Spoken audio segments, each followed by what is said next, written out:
The information in the video shows an incident in Iskenderun, Hatay, Turkey. Last night, in Hatay province, aftershocks with a magnitude of 4.8 were registered, after which the coastline was flooded.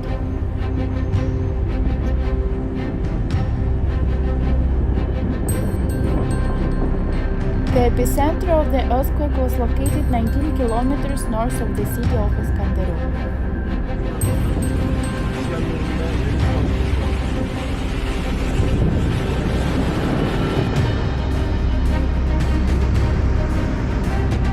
Water flooded the coast and spilled 200 meters.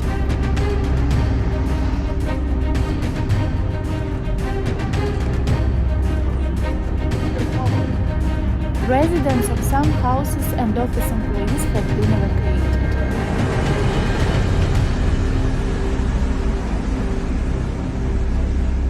Don't forget to subscribe to the channel to keep abreast of the most important changes on the planet.